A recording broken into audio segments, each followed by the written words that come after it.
যুক্তরাষ্ট্রের মহাকাশ গবেষণা সংস্থা নাসার কিউরিসিটি রোভার দীর্ঘদিন ধরে মঙ্গল গ্রহের পথে প্রান্তরের নানা রহস্য খুঁজে বেড়াচ্ছে। কিউরিসিটি রোভারের ক্যামক্রেম যন্ত্র থেকে পাওয়া তথ্য বিশ্লেষণ করে আগে মঙ্গল গ্রহের পরিবেশ কেমন ছিল তা জানার চেষ্টা করছেন বিজ্ঞানীরা। এই জন্য ক্যামক্যাম যন্ত্রের মাধ্যমে মঙ্গল গ্রহের পাথরের মৌলিক গঠনের পরিমাণ নির্ণয় করছেন তারা। সম্প্রতি মঙ্গল গ্রহের গ্যালে ক্রেটার বা খাদের শিলা বিশ্লেষণ করে স্বাভাবিকের তুলনায় বেশি পরিমাণে ম্যাঙ্গানিজের খোঁজ মিলেছে, আর তাই শিলাগুলো বালি সমৃদ্ধ নদীতে ছিল বলে ধারণা করা হচ্ছে। এ বিষয়ে ফিজিওলজিক্যাল রিসার্চ প্ল্যানেটর নামে একটি জার্নালে একটি গবেষণাপত্র প্রকাশ করা হয়েছে।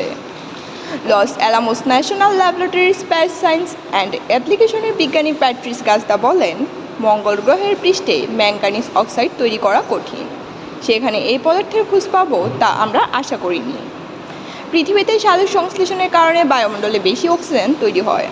ম্যাঙ্গানিজ অক্সিডেশন এখানে অনুঘটক হিসাবে কাজ করে। মঙ্গল গ্রহে জীবনের কোনো প্রমাণ এখনও পাওয়া যায়নি।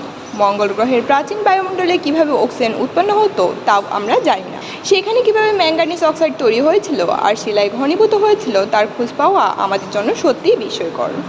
নতুন এই তথ্য মঙ্গল গ্রহের বায়ুমণ্ডল বা পৃষ্ঠের পানি থাকার বিষয়টি ইঙ্গিত করে। রোভার যে পাবলিক শিলা বিশ্লেষণ করেছে তা বালি, পলি ও কাদার মিশ্রণে তৈরি ছিল।